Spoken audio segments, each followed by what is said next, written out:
மாவட்ட நிர்வாகம் நடத்தும் புத்தக திருவிழா பிப்ரவரி 2ஆம் தேதி தொடங்கி நடைபெற்று வரும் நிலையில் 2ஆம் நாளில் பல்வேறு கலை நிகழ்ச்சிகள் நடைபெற்றது. இந்நிகழ்வில் முன்னாள் உயர்நீதிமன்ற நீதிபதி சந்துரு, விடுதலை சிறுத்தைகள் கட்சியின் பொதுச் செயலாளரும் விழுப்புரம் நாடாளுமன்ற உறுப்பினருமான துரை ரவிக்குமார் ஆகியோர் கலந்து கொண்டு கருத்துரை வழங்கினர். இதனைத் தொடர்ந்து நாடாளுமன்ற உறுப்பினர் துரை ரவிக்குமார், மாவட்ட ஆட்சியர் பழனி முன்னிலையில் போட்டித் தேர்வுகளில் பங்கு பெறுபவர்கள் பயன்பெறும் வகையில் விழுப்புரம் நாடாளுமன்ற தொகுதிக்கு உட்பட்ட 49 நூலகங்களுக்கு நாடாளுமன்ற உறுப்பினர் தொகுதி மேம்பாட்டு நிதியின் கீழ் 7,84,000 ரூபாய் மதிப்பீட்டில் 1,361 புத்தகங்களை வழங்கினார். தேனி மாவட்டம் கம்பம் பகுதியைச் சேர்ந்த விஜயகுமார் என்பவர் சிறுவனை பாலியல் ரீதியாக துன்புறுத்தி அடித்து தாக்கிய வழக்கில் கடந்த மாதம் 30ஆம் தேதி தேனி மாவட்ட போக்சோ சிறப்பு நீதிமன்றத்தால் 20 ஆண்டுகள் சிறை தண்டனை விதிக்கப்பட்டு மதுரை மத்திய சிறையில் அடைக்கப்பட்டார். இந்நிலையில் கம்பம் அருகே கூடலூர் பகுதியில் மற்றொரு வழக்கிற்காக கைதி விஜயகுமாரை தேனி ஆயுதப்படை காவலர்கள் மதுரை மத்திய சிறையில் இருந்து தேனி மாவட்ட ஒருங்கிணைந்த நீதிமன்றத்திற்கு அழைத்து வந்தனர். பின்னர் வழக்கு விசாரணை முடிந்த பின்பு காவலர்கள் தேநீர் குடித்துக் கொண்டிருந்த போது கைதி விஜயகுமார் அவர்களை தள்ளிவிட்டு தப்பி ஓடிவிட்டார். இதனையடுத்து தேனி மாவட்ட காவல்துறை காவல் கண்காணிப்பாளர் உத்தரவின் பேரில் 5 தனிப்படைகளை அமைத்து மாவட்டத்தின் பல்வேறு பகுதிகளில் தப்பி ஓடிய சிறை கைதியை தேடி வந்தனர். இந்நிலையில் மாவட்ட காவல்துறை காவல் கண்காணிப்பாளர் தப்பி ஓடிய சிறை கைதி விஜயகுமாரை தேடப்படும் குற்றவாளி என அறிவித்து குற்றவாளியின் புகைப்படத்தை வெளியிட்டுள்ளார். மேலும் தப்பி ஓடிய கைதியை கண்டவர்கள் தொடர்பு கொள்ள வேண்டிய அலைபேசி எண்ணும் வெளியிடப்பட்டுள்ளது. கடலூர் மாவட்டம் விருதாச்சலம் அருகே உள்ள கிராமத்தைச் சேர்ந்தவர் சுப்பிரமணியன். 50 வயதான இவர் அதே கிராமத்தைச் சேர்ந்த சற்று மனநலம் பாதித்த 15 வயது சிறுமியை பாலியல் வன்கொடுமை செய்ததாக கூறப்படுகின்றது. இதுகுறித்து சிறுமியின் தந்தை விருதாச்சலம் அனைத்து மகளிர் காவல் நிலையத்தில் புகார் அளித்தார். அதன் பேரில் மகளிர் போலீசார் போக்சோ சட்டத்தின் கீழ் சுப்பிரமணியனை கைது செய்து நீதிமன்ற காவலுக்கு அனுப்பி வைத்தனர். நாகை மாவட்டம் நாகூர் காவல் நிலைய போலீசார் வாஞ்சூர் சோதனை சாவடியில் வாகன சோதனையில் ஈடுபட்டனர். அப்போது காரைக்காலில் இருந்து அதிவேகமாக சென்ற இருசக்கர வாகனத்தை மடக்கி பிடித்து சோதனை செய்ததில் பெட்ரோல் டேங்கில் சாராயத்தை முழுவதுமாக நிரப்பி இருசக்கர வாகனத்திற்கு பெட்ரோல் செல்வதற்கு தனியாக வாட்டர் பாட்டில் மூலம் செலுத்தி நூதன முறையில் சாராயத்தை கடத்தி வந்தது தெரியவந்தது. இதனையடுத்து சாராயத்தை இருசக்கர வாகனத்தோடு பறிமுதல் செய்து சாராய கடத்தலில் ஈடுபட்ட கடம்பனூரை சேர்ந்த வீரபாண்டி என்ற இளைஞரை கைது செய்தனர். கடலூர் மாவட்டம் சிதம்பரம் நகரில் உள்ள இளமையாக்கினார் கோவில் குளத்தில் திருநீலகண்டர் தீர்த்தவாரி நிகழ்ச்சி நடைபெற்றது. அப்போது அதே பகுதியைச் சேர்ந்த சுமை தூக்கும் தொழிலாளி வெங்கடேசன் என்பவர் குளத்தில் இறங்கி குளித்துள்ளார்.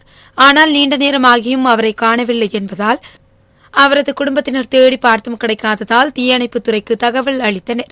அதன் பேரில் அங்கு சென்ற தீயணைப்புத்துறையினர் சுமார் 2 மணி நேரம் தேடி தண்ணீரில் மூழ்கி உயிரிழந்த நிலையில் வெங்கடேசனின் உடலை கண்டெடுத்தனர். உயிரிழந்த வெங்கடேசனின் மகள் திருமணம் 2 தினங்களுக்கு முன்புதான் நடந்தது. மகள் திருமணம் முடிந்த சந்தோஷத்தில் இருந்த நேரத்தில் வெங்கடேசன் தண்ணீரில் மூழ்கி இறந்த சம்பவம் அப்பகுதி மக்களை சோகத்தில் ஆழ்த்தியுள்ளது.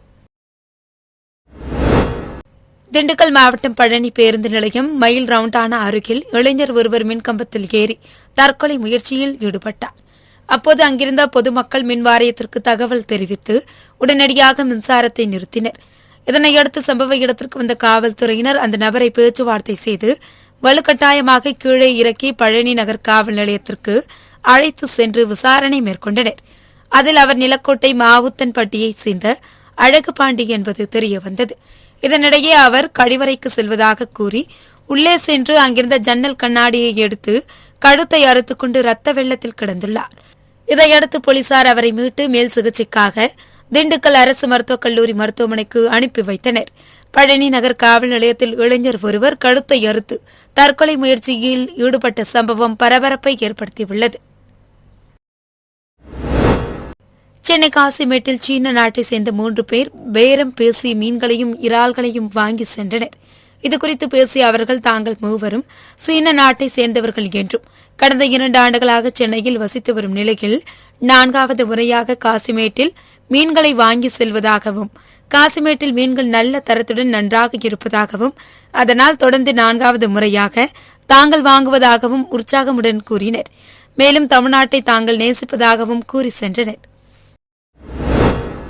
சென்னையில் இருந்து திருவண்ணாமலை நோக்கி 25 பயணிகளுடன் சென்ற அரசு பேருந்து விழுப்புரம் மாவட்டம் செஞ்சி 4 மணி சந்திப்பு அருகே வந்தபோது பேருந்தின் முகப்பு விளக்குகள் அடுத்தடுத்து பழுதானது. இதனால் போதிய வெளிச்சம் இல்லாத காரணத்தால் பேருந்தை இயக்க முடியாமல் ஓட்டுநர் பேருந்தை நிறுத்திவிட்டு பயணிகளை கீழே இறக்கிவிட்டதால் பயணிகள் அவதி அடைந்தனர். மேலும் சமீப காலமாக அரசு பேருந்துகள் இதுபோன்று அடிக்கடி பழுதடைவதும் இதனால் பயணிகள் பேருந்தில் இருந்து கீழே இறக்கிவிடப்பட்டு மாற்று பேருந்திற்காக சாலையில் காத்து கிடக்கும் நிகழ்வுகள் தொடர்கதையாகி வருவதால் அரசு பேருந்துகளை முறையாக பராமரிக்க வேண்டும் என பயணிகள் கோரிக்கை வைத்துள்ளனர். திருவாரூர் மாவட்டம் திருத்துறைப்பூண்டி புனித லூர்து அன்னை ஆலயத்தின் 102வது ஆண்டு திருவிழாவையொட்டி லூர்து அன்னை ஆலயத்தில் இருந்து புனித கொடி ஊர்வலம் நடைபெற்றது. ஊர்வலத்தில் ஏராளமானோர் கலந்து கொண்டு மெழுகுவர்த்தியை ஏந்தியபடி பழைய பேருந்து நிலையம், நகராட்சி சாலை, ரயில்வே ஜங்ஷன் வழி உள்ளிட்ட முக்கிய வீதிகள் வழியாக சென்று ஆலயத்திற்கு வந்தனர். பின்னர் வான வேடிக்கையுடன் கொடியேற்றும் நிகழ்ச்சி நடைபெற்றது. இதில் ஏராளமான கிறிஸ்தவர்கள் பங்கேற்றனர்.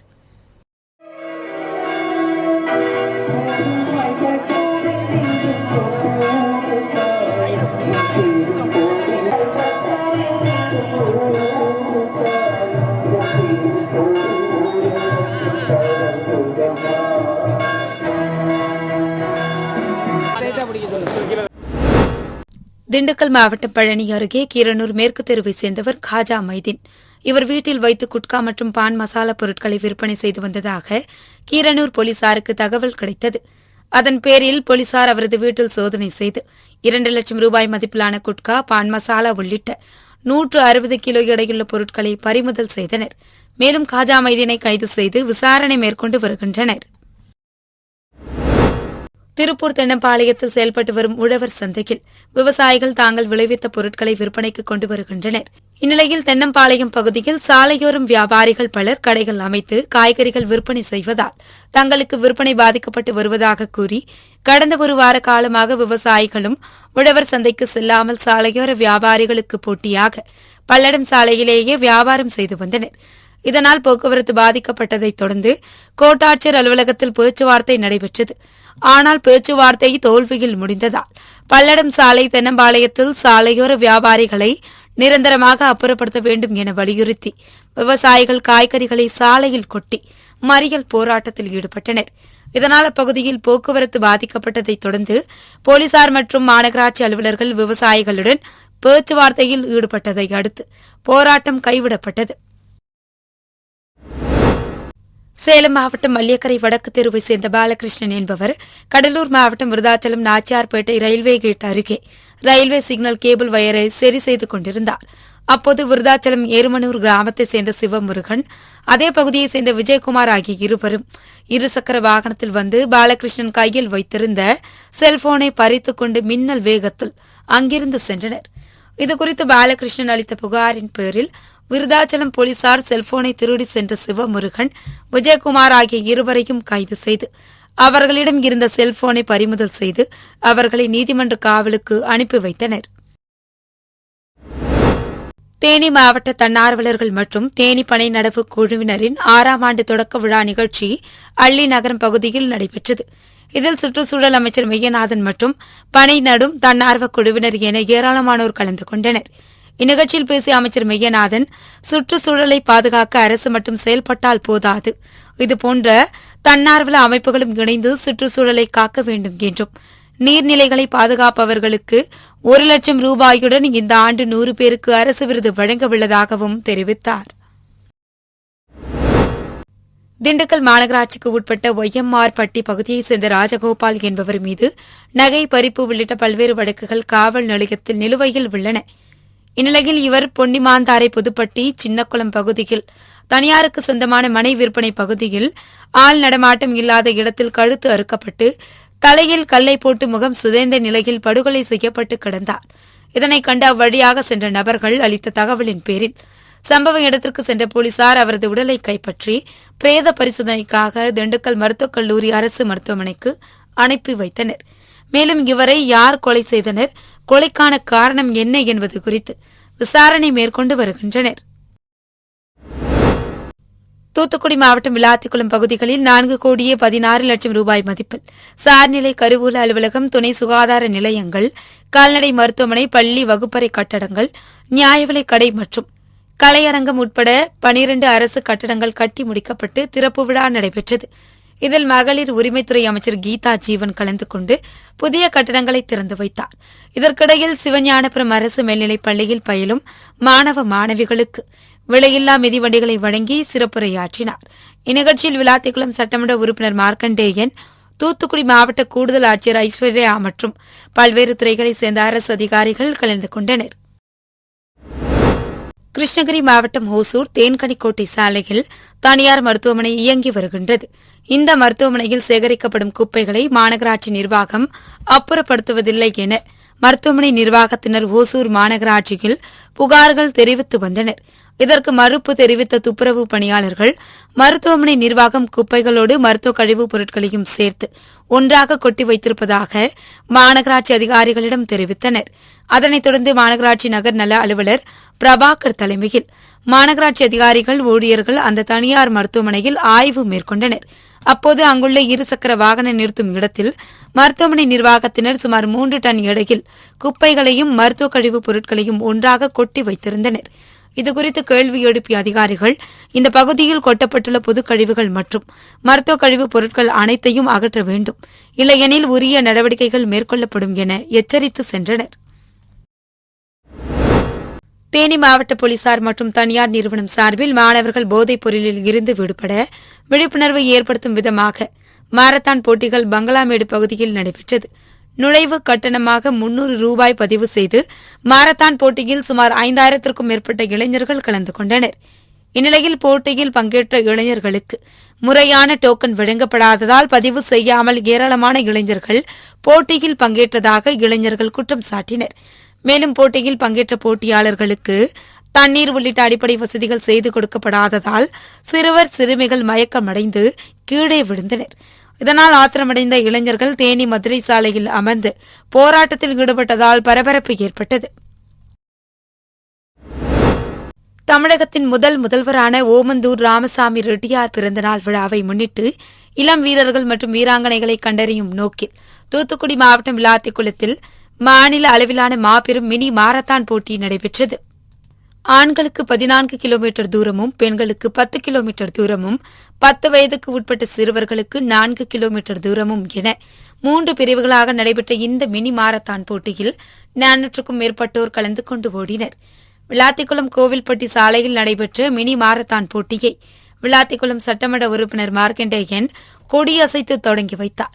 இதில் தமிழகத்தின் பல்வேறு பகுதிகளில் இருந்து ஏராளமான விளையாட்டு வீரர்கள் மற்றும் வீராங்கனைகள் கலந்து கொண்டு ஓடிய நிலையில் வழி நெடுகிலும் குடிநீர், அவசர முதலுதவி மற்றும் மருத்துவர் கண்காணிப்பில் மருத்துவ குழுவினர் என பலர் ஈடுபட்டிருந்தனர்.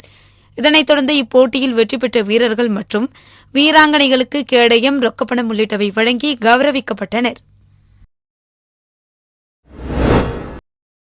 நாடாளுமன்ற தேர்தலுக்கான பணிகளை அரசியல் கட்சிகள் தீவிரப்படுத்தி வருகின்றன. இதன் அடிப்படையில் திமுக கூட்டணி கட்சிகளுடன் பேச்சுவார்த்தை நடத்த நாடாளுமன்ற உறுப்பினர் TR பாலு தலைமையில் அமைக்கப்பட்ட குழுவில் அமைச்சர்கள் KN Nehru, I Periyasamy, MRK Panneerselvam, நாடாளுமன்ற உறுப்பினர்கள் திருச்சி சிவா, ராசா மற்றும் பொன்முடி ஆகியோர் இடம்பெற்றுள்ளனர். இந்நிலையில் சென்னை அண்ணா அறிவாலயத்தில் நாடாளுமன்ற தேர்தல் தொகுதி பங்கீடு குறித்து திமுகவுடன் மார்க்சிஸ்ட் கம்யூனிஸ்ட் கட்சி பேச்சுவார்த்தை நடத்தியது. இந்த பேச்சுவார்த்தையில் சம்பத், சண்முகம், கனகராஜ், குணசேகரன் ஆகியோர் கொண்ட மார்க்சிஸ்ட் கம்யூனிஸ்ட் கட்சி நிர்வாகிகள் பங்கேற்றனர். இந்த பேச்சுவார்த்தைக்கு பின்னர் செய்தியாளர்களை சந்தித்த மார்க்சிஸ்ட் கம்யூனிஸ்ட் கட்சியின் மத்திய குழு உறுப்பினர் சம்பத், தொகுதி பங்கீடு தொடர்பாக திமுக மார்க்சிஸ்ட் இடையேயான பேச்சுவார்த்தை சுமூகமாக நடைபெற்றதாகவும் கடந்த முறை போட்டியிட்டதை விட கூடுதல் தொகுதிகளை கேட்டுள்ளதாகவும் தெரிவித்தார்.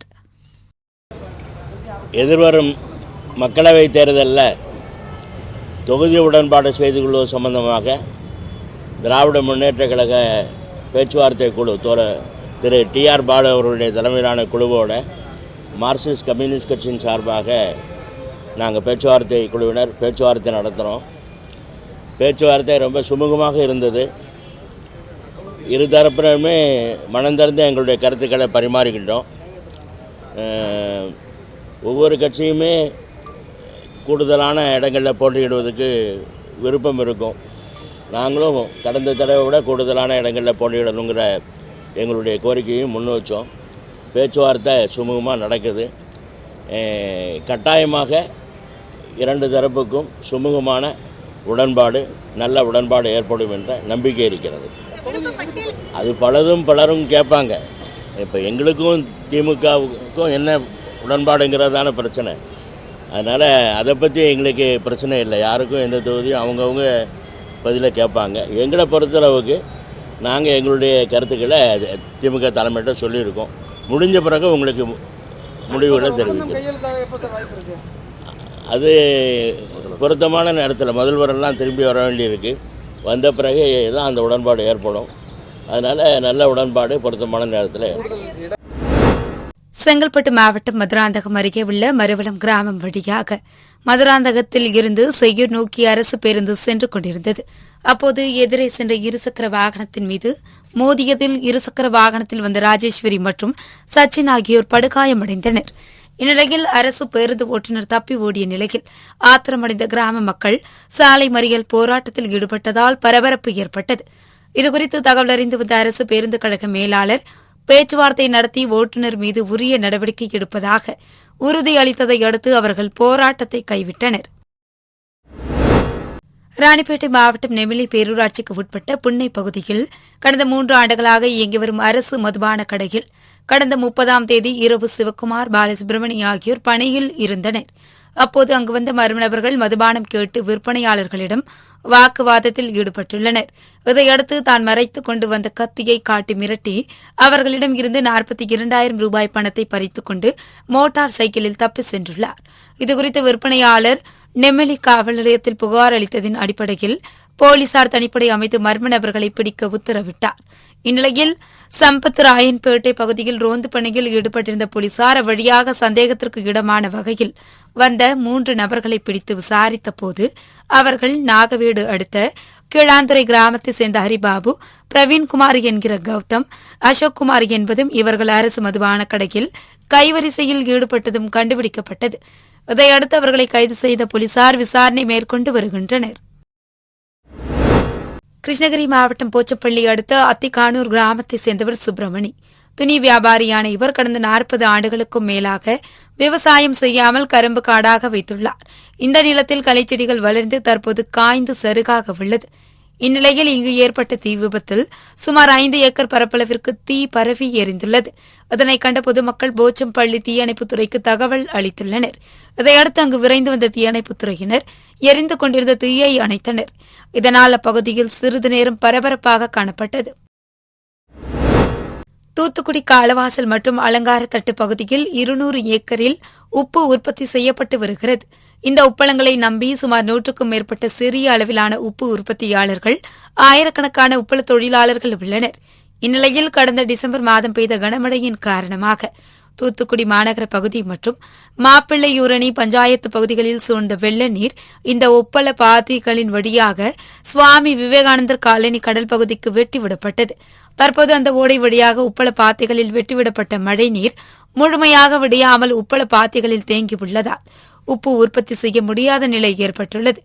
இதன் காரணமாக சிறிய அளவிலான உப்பு உற்பத்தியாளர்கள் மற்றும் தொழிலாளர்கள் வாழ்வாதாரம் பாதிக்கப்பட்டுள்ளது.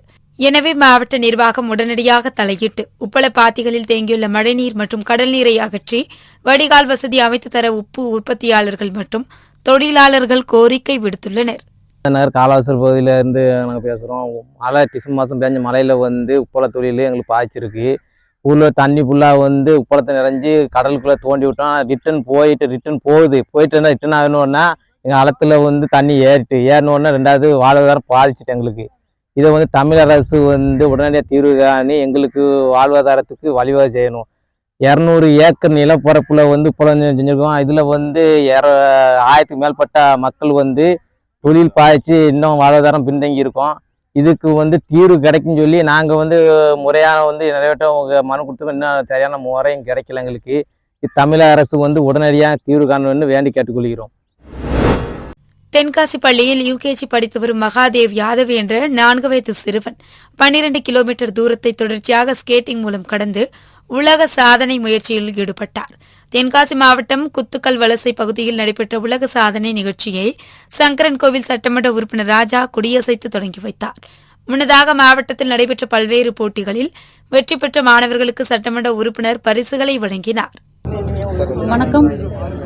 First of all thanks to the almighty இந்த ஈவெண்ட்டை சக்ஸஸ்ஃபுல்லாக நடத்தி கொடுத்ததுக்கு. என்னோட ஸ்டூடெண்ட் EK மகாதேவ் 4 வயசு பையன் ஸ்கேட்டிங்கில் யூனிவர்சல் புக் ஆஃப் ரெக்கார்ட்ஸில் உலக சாதனை படிச்சிருக்காரு. 42 நிமிஷம் 44 செகண்டில் 12 கிலோமீட்டரை கடந்திருக்காரு. இதுக்கு ஒத்துழைப்பு தந்த பெற்றோர்கள் மற்றும் அனைவரும், ambulance driver, medias, whoever supported him, police team, everybody, for all I wish to thank him on behalf of our school, and we wish good luck to reach his success to the higher level. Thank you. Mahadevi யாதவோட அம்மா அப்பா நாங்கள். எங்களுக்கு இந்த போட்டிக்காகவும் இந்த 4 வயசு பையனோட திறமையை வெளிக்காட்டின மாஸ்டருக்காகவும் இந்த போட்டிக்காக உதவி பண்ண மேம், கரஸ்பாண்டன்ட் மேம்க்கும், புதிய பாஸ்கர் சாருக்கும் எல்லாருக்கும் நன்றியை சொல்லிக்கிறேன். இந்த போட்டிக்கு எங்களுக்கு உதவியாக இருந்த காவல்துறை நண்பர்களுக்கும், காவல்துறை சாருக்கும், அதுக்கப்புறம் MLA சார் அவங்களுக்கும் என்னோட நன்றிகளை நாங்கள் தெரிவிச்சுக்கிறோம். நாங்கள் இதை பற்றி ரொம்ப சந்தோஷப்படுறோம். எங்கள் பையன் இது பண்ணதை பற்றி எங்களுக்கு ரொம்ப சந்தோஷமா இருக்கு. இந்த பையனுக்கு எப்படி ப்ராக்டிஸ் இதெல்லாம் எல்லாமே சாரும் மேமும் கொடுத்த ஒத்துழைப்பு தான். நாங்கள் இல்லை, அவனோட திறமையை சார் கண்டுபிடிச்சாங்க, மேம் எங்களுக்கு ஒத்துழைப்பு கொடுத்தாங்க. நாங்கள் எல்லாரும் சேர்ந்து அவனுக்கு தயார் பண்ணுறதுக்கு ரெடி பண்ணுவோம். சென்னை RK நகர் சட்டமன்ற தொகுதிக்கு உட்பட்ட கொருக்குப்பேட்டை CB ரோடு முத்துமாரியம்மன் கோவில் தெருவில் ஏராளமானோர் வசித்து வருகின்றனர். இந்நிலையில் இப்பகுதியில் சாலை வசதி, குடிநீர், மின்விளக்கு உள்ளிட்ட எந்த அடிப்படை வசதிகளும் செய்து தரப்படவில்லை என கூறப்படுகின்றது. இதனையடுத்து RK நகர் சட்டமன்ற உறுப்பினர் JJ எபினேசர் முயற்சியால் ரூபாய் 25 லட்சம் மதிப்பீட்டில் புதிய சாலை, குடிநீர் மற்றும் மின்விளக்கு உள்ளிட்ட அடிப்படை வசதிகள் செய்யும் பணி அடிக்கல் நாட்டு விழா நடைபெற்றது.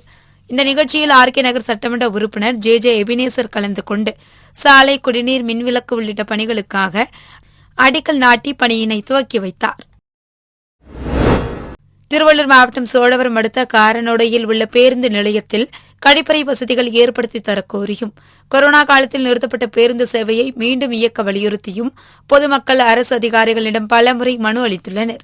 இதுகுறித்து அதிகாரிகள் எந்த நடவடிக்கையும் எடுக்காததால் ஆத்திரமடைந்த பொதுமக்கள் காரனோடை பேருந்து நிலையத்தில் இடதுசாரிகள் ஒருங்கிணைப்பு சார்பாக கண்டன ஆர்ப்பாட்டத்தில் ஈடுபட்டனர்.